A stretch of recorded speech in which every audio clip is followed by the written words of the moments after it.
Well, Charles Sturridge in FairyTale, I'm wagging my finger at you because you are playing hob with a factual record of history, and yet you're convincing me that it might have been true anyway. I'm not sure what do you mean by playing hob? I mean, in fact, I spent a great deal of time researching what was true and not true in the story. And although the film compresses events which in fact took place over nearly 4 years and makes them happen in the same year, and although, like all films, you push the, if you like, the dramatic conflict into tighter boxes in order to fit it in a small space of time, a great deal of what you see in the film is what actually took place in England all those years ago. Do we need to know about the aftermath of this, or would you rather not get into that?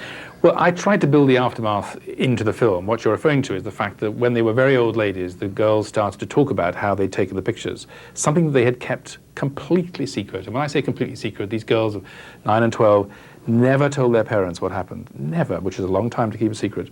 And towards the end of their lives, they began to talk, and to slightly compress that story also, of the 5 pictures, they eventually agreed mutually that 4 of them had been faked. They always said they'd seen them, but they couldn't photograph them, and they needed some way to prove to the grown-ups what was going on. Right. Oddly enough, and this is true, this morning I had a conversation for the first time in my life with the daughter of Frances, who's the youngest of the 2 girls, who's always been cautious about talking to me, and I happened to ring her literally today. And we talked about and she told me for the first time the story of the 5th photograph, which is the one they've always said is true.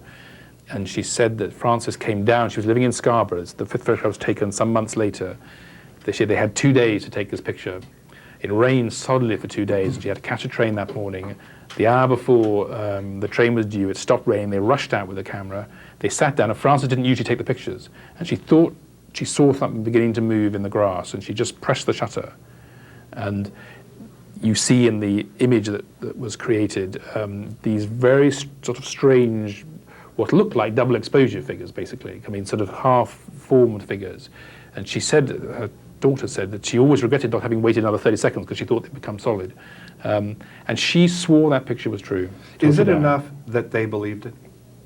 What interested me was not whether they believed it or not, in a way, but what we believe. What I wanted to know, and what I wanted to play with, if you like, because in a way the film is a kind of game with the audience as to what you do and you don't believe. And obviously you start off thinking this is clearly ridiculous, and then the film reminds you of things that you believe that aren't as logical as all that. And what I was interested in was that part of us that when we sit in the auditorium and we see the magician up on stage and we watch the girl get cut in half and we know she's not been cut in half, but we cannot see how he's doing it. And a bit of us, without our knowledge almost, is complicit in the possibility that maybe something miraculous is in front of her. Is there an analogy with the wonderful special effects in this picture? We can know how they were done, but maybe is there a little piece of us that believes them too? I wanted to do what the girls did. The girls made a 2-dimensional black and white picture which some people believed was the truth, and I wanted to make a 3-dimensional color picture which at least you could see the possibility of their reality. I mean, you could believe that that's how they'd be if you could see them.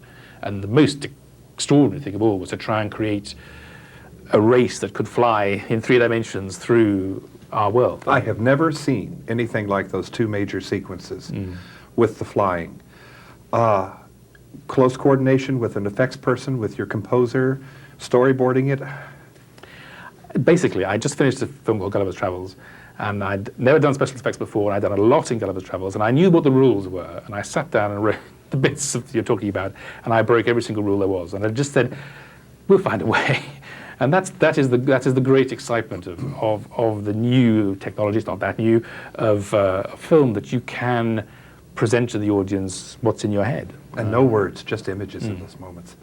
I believe, Charles Sturridge, I believe in this film too. It's called FairyTale. And we're in New York City. I'm John Tibbetts for KCTV5.